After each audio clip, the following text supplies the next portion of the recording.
Andani Thakhathi. And I met Andani at the University of Pretoria, where we worked together and had the privilege of collaborating on a project for a little while. But really what this conversation is about, and I think him and I will have more than just one conversation, because we really just like talking and throwing ideas around and inspiring one another. But today, the idea behind today's conversation is the work that he did for his PhD. Andani, maybe if I can just first welcome and thank you for your time. Thanks for having me, Yolanda. And then secondly, if you can just give an overview of what this PhD program entailed, where was it, and that it's also an exciting story on its own. Sure. Yeah, I mean, I agree. The PhD program it's called Ethics and Responsible Leadership in Business. So it's the ERL program, and it's run by the Wittenberg Center for Global Ethics. That's in Germany, in Wittenberg, in Lutherstadt. And it's partly funded by the Karl Schlecht Foundation. And what they decided to do is to come up with a program to develop ethical business leaders in the global context. So it's an international program. It's still running. So if anyone who's watching this is interested in applying, I encourage them to do so.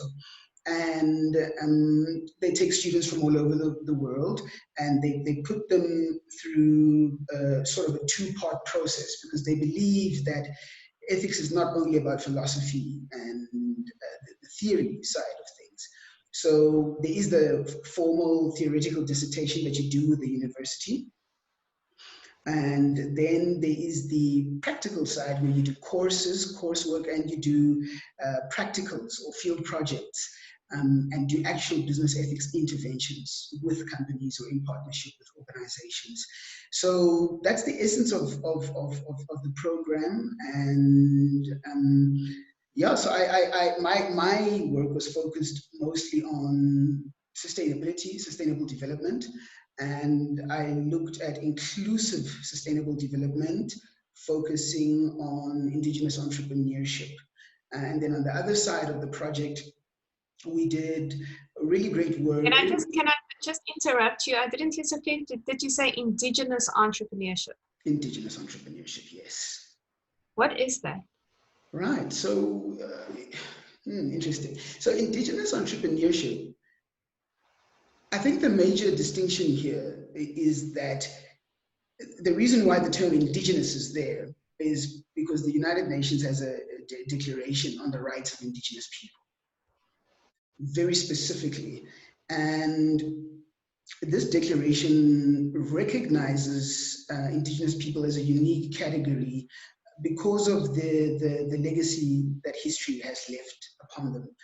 Unfortunately, because of things like colonialism, etc., indigenous people today, they remain some of the most poor, marginalized, unhealthy societies in the world. So when we bring indigenous before entrepreneurship, all we are saying is entrepreneurship targeted at this group of people. So, okay. Yes. And can you tell me a little bit about the case that you studied? So this was in South Africa, right? Right, correct. This is in South Africa, in the Northwest Province, near a small town called Ventersdorp. And just outside, I think 5 kilometers or so, definitely not more than 10 kilometers outside of Ventersdorp, there is a village called Mogopa. And in that village resides a community that decided to start an organization, a company called the Rona Development Corporation. Now, Rona in Tswana means our inheritance. So in other words, in English, they're saying our inheritance development corporation. And the reason why they do that is because they inherited the land from their forefathers. So they have land, arable land, and land with resources. And they decided to start the Rona Development Corporation. I'll just call it Boswa for short. So they decided to start Boswa to help the community members come out of poverty and improve their livelihoods. Can I ask you a question about that? Yes. Like, and if you can comment on leadership as we go along, like you say they started it. Who's the they? Who's the they that, I mean, you don't wake up knowing how to start a company. Like, how do you register, the legalities involved? Who's the they? Were there any leaders? Are we talking about a community, like process leadership, like network leadership coming together? What kind of, how did it happen? Okay, so the lead, they were trailblazers here. They were initiators. However, these trailblazers would vehemently deny that. They would vehemently deny this. But from where I came from my analysis, it's three young people who have high levels of education, high levels of exposure. They've all traveled internationally. They've all got good qualifications, and they've had a lot of exposure to entrepreneurship and the power of entrepreneurship and development. And what ties them all together is, though they have different journeys, they call the people that occupy this village, these people are called the Bakwena, Bamokgopa. And well, that's a crocodile. It's like the highway, the Bakwena highway. Exactly, right? Exactly. So the crocodiles of Mokgopa, and I'm not too sure what Mokgopa itself means. Okay, so they all have ancestral roots in the Bakwena, and that's what ties them together. And somehow, each one of them felt compelled from their own vantage points. So let's just imagine 3 vantage points, 1, 2, 3. Each one felt compelled to do something about the poverty and the underdevelopment in their community, and they sort of came together and found each other, and this is how this initiative emerged. Okay, wonderful. And then the company was started, and then how does the development actually happen? Is it through job creation, or is it through making a profit and sort of in a social entrepreneurship way, taking that money and investing it back into the community, or how does it work? Okay, so there's two levels. The first level is just pure economic development in the general sense.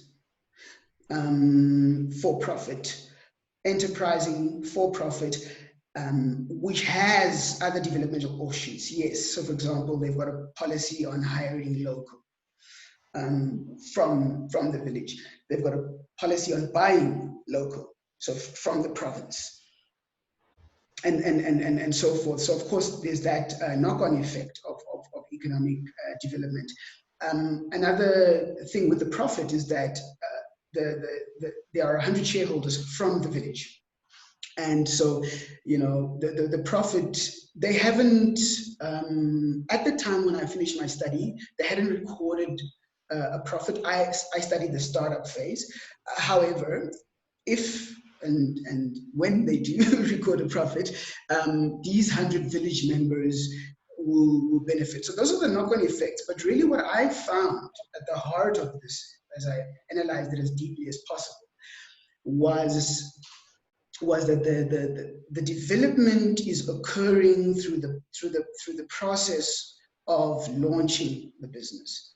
So more than anything, this was a quest for the community to say, we are capable of doing. For so long, our politicians have ignored us. For so long, NGOs have ignored us. For so long, banks have ignored us. We can't get facilities. So we are going to do this. It's more an expression of agency than anything else. So yeah, those are the 2 levels of development. One is social psychology, and the other one is just pure economic profit. Okay, so if you say that there are 100 shareholders from the village, how did they acquire these shares? Was it sort of a crowdfunding initiative of the community, or did these individuals have the cash available to buy stocks, or how did it work? So a call went out to all Bakwena, whether you're a Mukwena still living in Mohopa, or whether you're staying in another province for work, but you have roots there. The call went out to say their target was to raise R500,000, and this is what caught my attention with the story. Their target was to raise R500,000, so they did basic arithmetic. 100 shareholders at 5,000 Rand each gives us R500,000. And so they set out to recruit 100 shareholders. And then they offered various payment options. So you pay once off, get your shares, once off, 5,000 once off if you can afford. If not, you could also have a 10 or a 20-month payment plan, especially because there's a lot of retirees who are on government grants there. And so they wanted to enable the grandmother who's looking after her grandchildren solely on government grants to be able to buy shares and pay for them on a monthly basis. So the idea really behind this, the whole intention was community empowerment. So this was an entrepreneurship venture, not geared towards making a profit. Let's say primarily, we definitely hope they will make a profit, but it was really to develop the community. Exactly, and I think this is the importance of this kind of a case, is that what it shows us is that typically in our knowledge of entrepreneurship and what we know of an entrepreneurship, and also if you look at the literature and the theory, I won't go into too much into detail there, but in a nutshell, entrepreneurship is understood to occur when an entrepreneur spots an opportunity, an entrepreneurial opportunity. And in this case, it's very different. The entrepreneurship is subordinate. The entrepreneurship is a means to a social development end. And so the profit is just a means to this. The profit is not the end in itself. So yes, so exactly what you said. Yeah. So even though it is called social entrepreneurship, I'm sorry, even though it is called indigenous, even though it is even though it is called indigenous entrepreneurship, it is also social entrepreneurship by definition. What makes it indigenous? Right. Exactly what you're saying. So what makes it indigenous as such is that when it belongs to people. Yes. But that's very important because the term indigenous there carries a normative, it carries a normative emancipatory disposition. So we say indigenous entrepreneurship to indicate that it is by the indigenous for the indigenous. So there's that underlying it. But you could also call it sustainable entrepreneurship. You could also call it social entrepreneurship, or you could even call it entrepreneurship without adding any of the other elements to it. Right. But I think that it's important calling it indigenous entrepreneurship because you're telling a story of empowerment by doing that. Right. Of a community that before was disempowered, and now have literally written a new story for themselves, reauthored the life of the community. Indeed. And this is essentially what it is. So if you look at indigenous entrepreneurship, it's a field that is growing, but in general, even in developed nations, so a lot of work has been done in the US, a lot of work has been done in Canada and in Oceania, that's Australia, New Zealand. on people like the Maori, the Aboriginals, the Native American Indians, the Aboriginal Canadians. So a lot of work is being done around these people and their current, present living conditions. And a lot of people are beginning to recognize the value in their cultures, that not everything in their culture is primitive and barbaric. And so I think collectively, as a field, where business meets the indigenous, we are trying to see how we could salvage the gems in these cultures. The indigenous languages of the world are being erased faster than we could think, and they are faced with the threat of extinction. There are many other practices that people are adopting now. I'll just use a common one, for example. Yoga and meditation now is used for very secular aims, but this comes from indigenous cultural practices. And so that's really where business and indigeneity meet. So how can these people sell what they have and thereby empower themselves while still being authentic to who they are, without having to, because typically the indigenous person has to take off their culture, put on a suit, and then start a business and go and pitch it, you know. Typically, that's exactly how. Yes, we all leave our mother tongue at home and we go to work and speak English and. Right. Yeah. So for a country like South Africa, what's your hope that something like this, especially for, we're focusing on indigenous communities now, that stories like this can take many shapes and forms in different communities, that it can be replicated, that there is room, maybe even now in this time of Corona, for these joint ventures of starting a business through crowdfunding, the sort of administrative regulations that you need, or what's your hope that this can really happen on a large scale in Southern Africa? Well, right. So there's two parts to that question. So my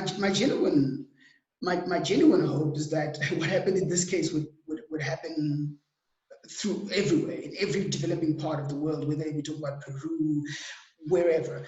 But for me, one of the things that's so important to my journey as a researcher is commitment to truth and commitment to the truth.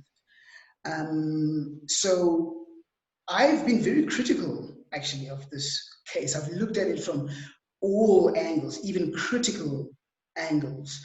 And in terms of my hope, I can only answer in terms of my findings, what I found. And this is something that would interest you, because I know you're into identity and storytelling. And the idea here, the mechanism here was that these three young individuals coming from this community went out and developed a perception of themselves, educated, capable, all these kind of stuff, while social networked, came from the bottom, and now, you know, and but they did not lose their identification with their home village, Mokgopa.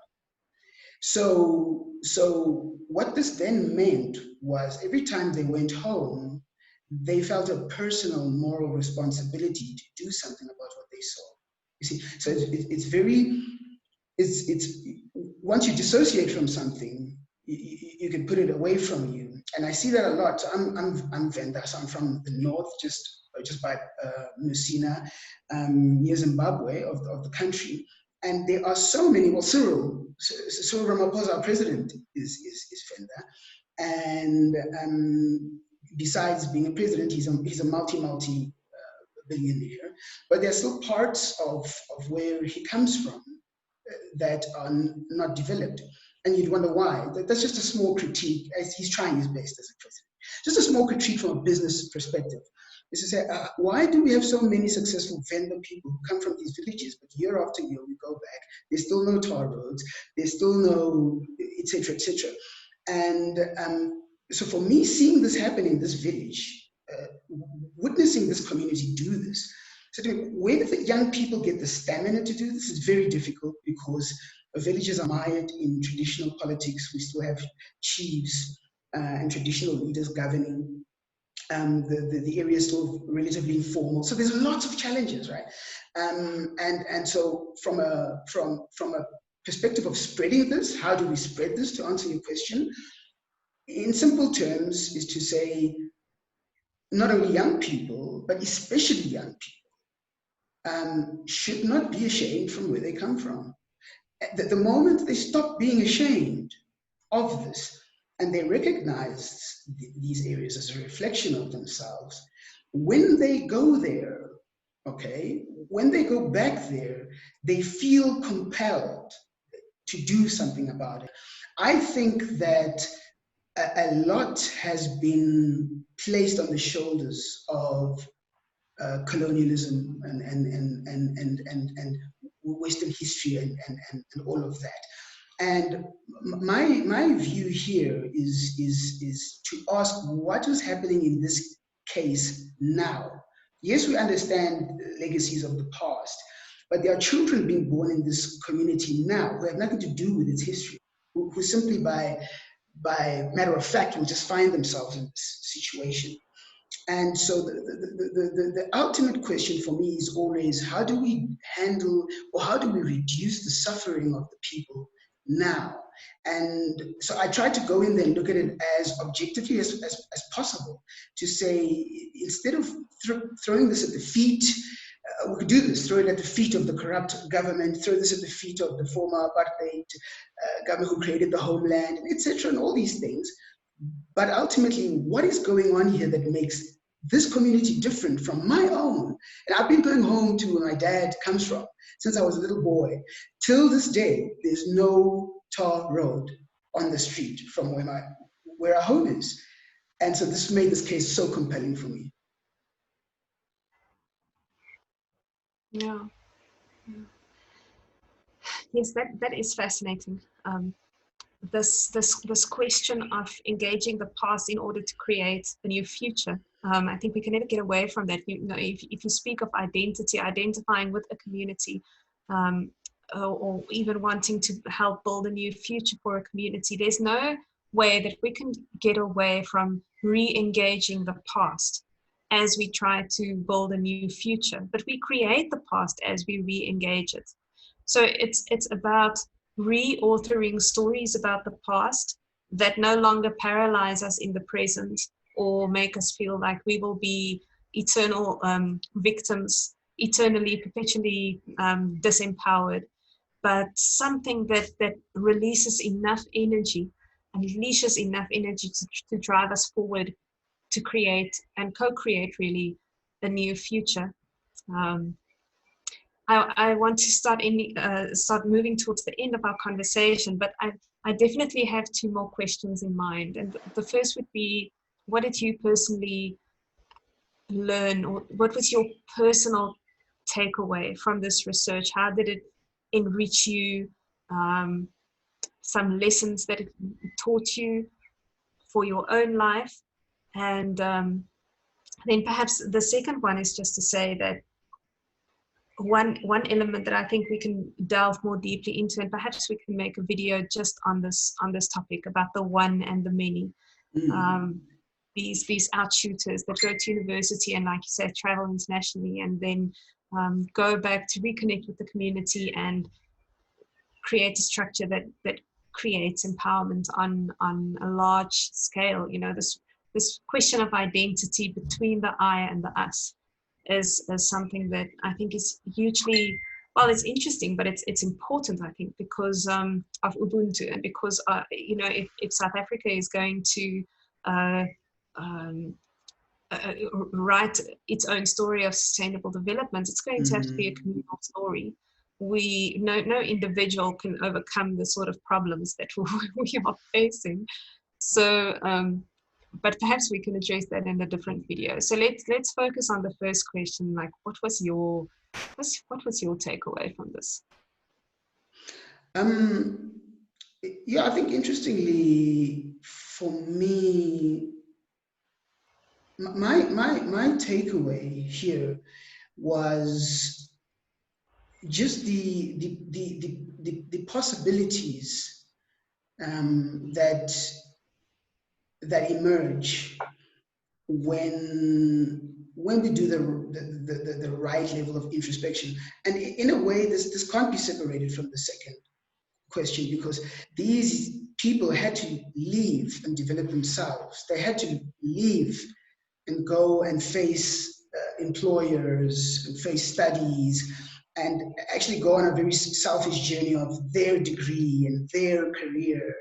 And in all of this, in the pursuit of their own personal fulfillment, came a greater recognition, right, that enabled them to see their home, their world differently when they returned.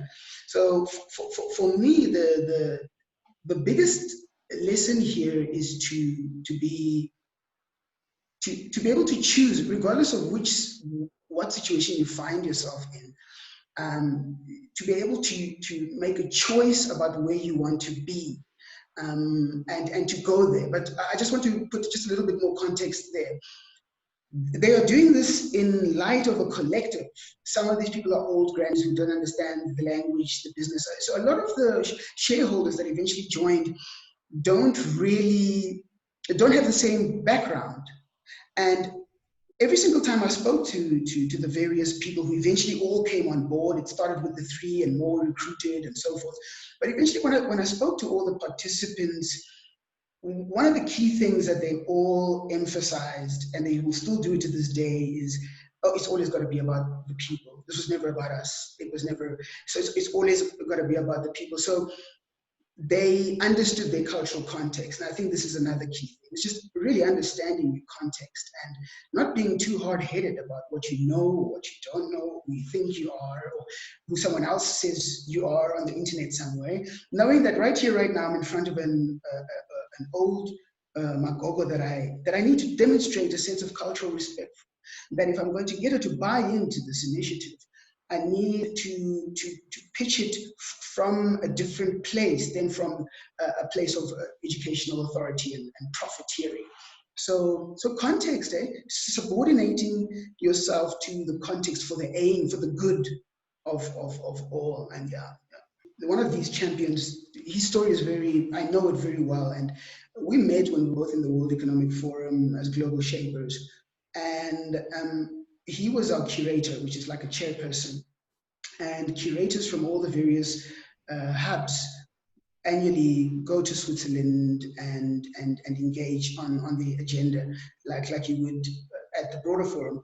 Long story short is that he was sitting in Switzerland with the other shapers, and he listened to the founder and the executive chairman of WEF, Klaus Schwab, speaking passionately about Europe and the European identity.